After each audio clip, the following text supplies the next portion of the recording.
Ever feel like the world's already been explored? Like every corner has been mapped, photographed and turned into an Instagram spot? What if I told you there's still a place, so hidden, so untouched, that even Google barely knows about it?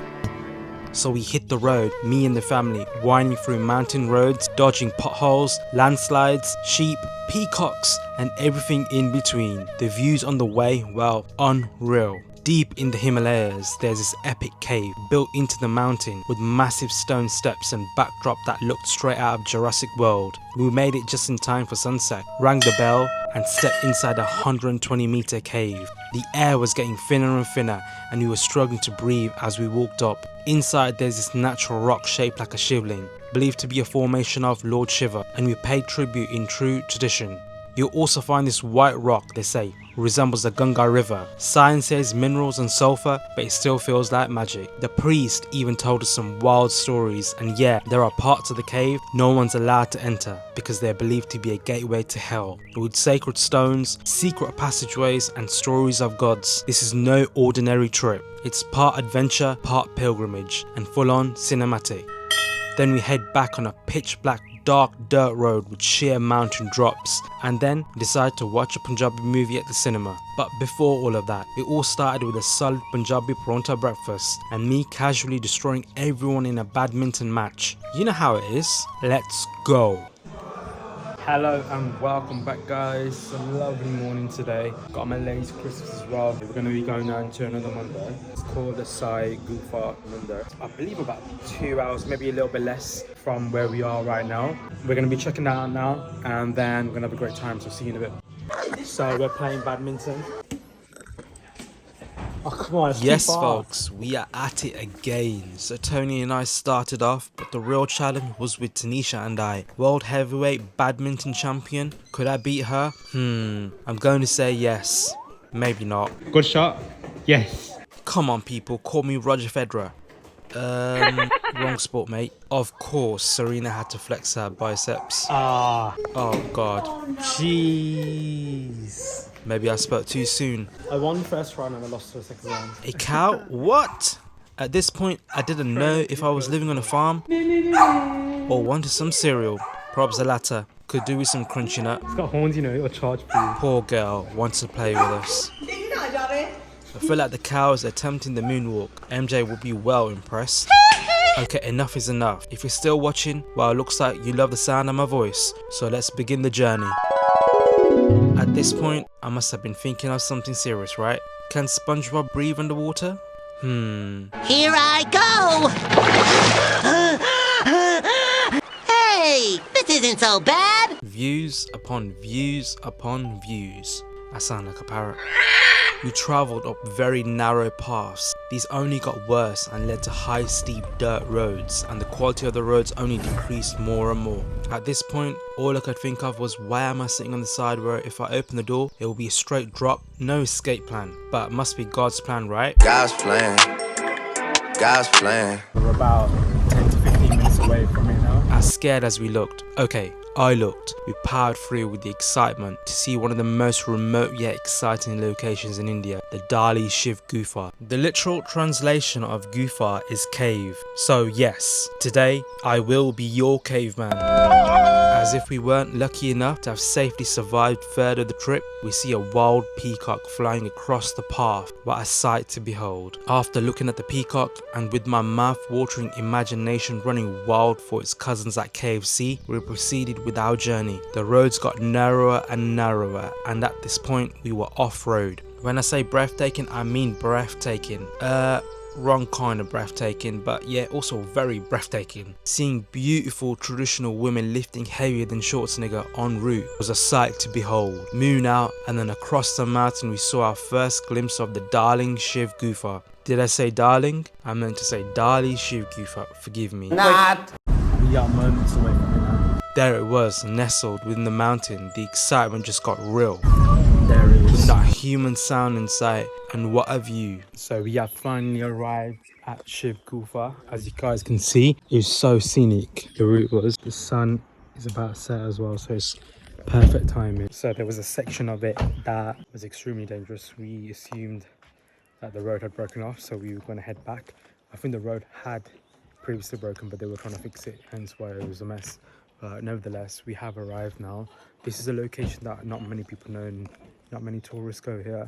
If you search it up, not many people know about it, so it's quite low key, but it's a golden location. So now we're going to be heading up.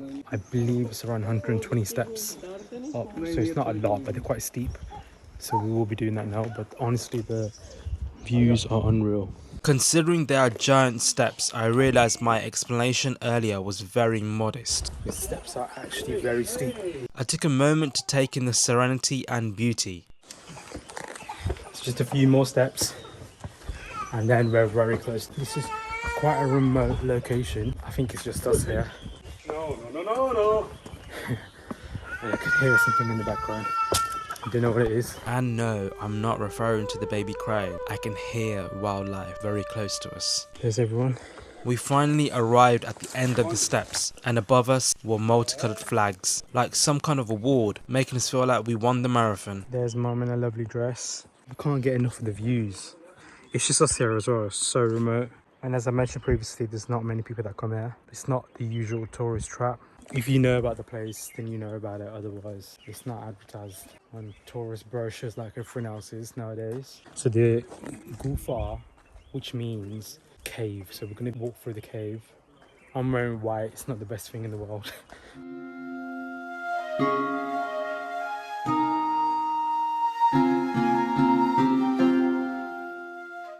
With the valleys from nearby mountains nestled together, a small gap in the center was the only source of sunlight, illuminating all in sight and turning the sky red. What a feeling. We're gonna head through it now. I'm very excited to shoot something I haven't done before, so let's do it. We rang the bells, awakening the Hindu gods and informing them of our presence. Yay! They say first impressions count. Well, how vast is this? This is actually a mountain. It's not man-made like the one we went to in Jalandhar. With this section being over 120 meters in length. It's crazy because any of this can fall on you. Genuinely scared I'm going to get a concussion from a falling rock at this point. It's so serene in here and quiet, which is something I wasn't expecting. You could easily get lost in here. Anyone down for hide and seek? Probably more hiding than seeking. So as you can see, it's all white. The white rock, resembling a river or a waterfall, is believed to symbolize the Ganga River, naturally made through thousands of years. As Serena said, the oxygen in here has most definitely decreased the higher we climb, making you feel lightheaded, and we're getting an instant headache. Approaching the top, we finally saw the miracle itself, the Shiva Lingam, said to be a self-manifested and natural symbol of Lord Shiva's divine presence, naturally dripping with fresh water from above. What a moment. Of course, I tried to obtain all of its power and luck. Remind me to get that lottery, Tony. We then prayed and obtained the healing powers of the divine fire. This creates an aura of blessings. Next, we poured water over the Shiva Lingam, and no, we weren't starting a water fight. This is done to purify oneself in the presence of Lord Shiva, washing away negative influences, and to obtain Shiva's blessings for health, prosperity, or spiritual growth. We felt blessed. There is also a hidden route through a dense forest that few locals know about, often used by spiritual seekers and pilgrims, intensifying the spiritual journey. The priests then told us a few old stories, one being the whispers of lost treasure. Locals believe ancient kings and sages allegedly buried hidden treasures in and around the cave, including relics of Lord Shiva. While there is no proof to this only adds to the allure and mystery of the cave. I'll be getting some prasad now.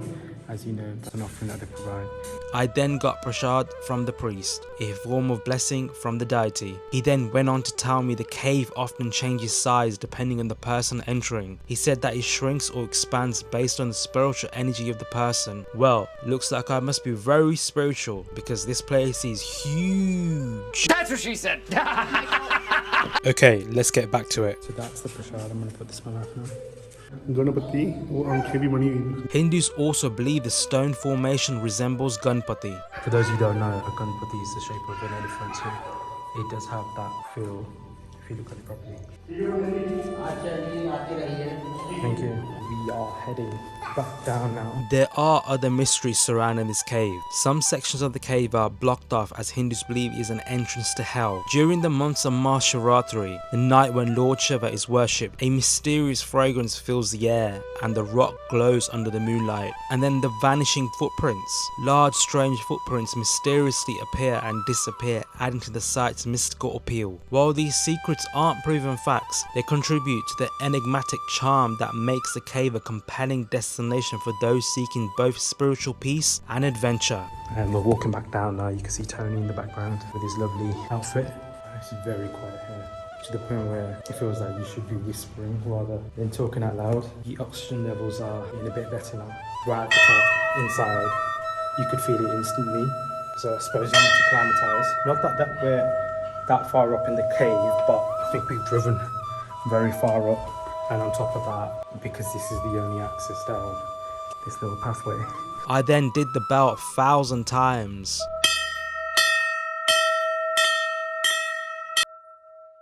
We're gonna do a quick drone session just here for you guys. Drone time. Then decided to take advantage of the scenery.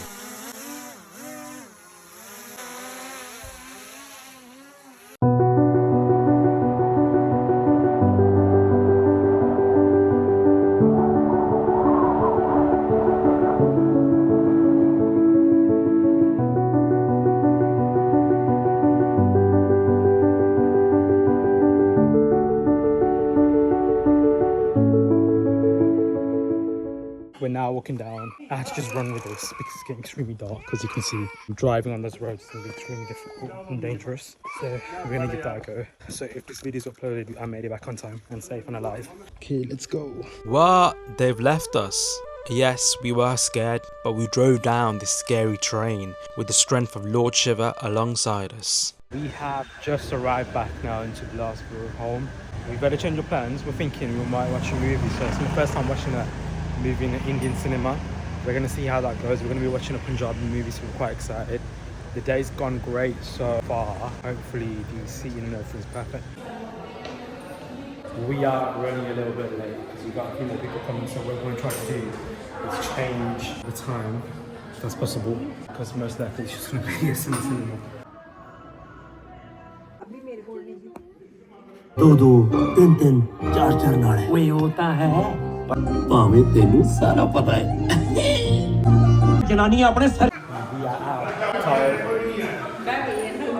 I didn't enjoy the film. No. It's about Punjabi witch. Really lovely. Brandy loved it so much she was dancing to it. So it's probably like 11:30 PM now. I'm gonna get my phone, relax, chill, eat something and then go to sleep. But it was a great experience for me. I'm glad you guys were a part of it. So see you in tomorrow's video. YouTube thinks you're really going to like this video. Check it out.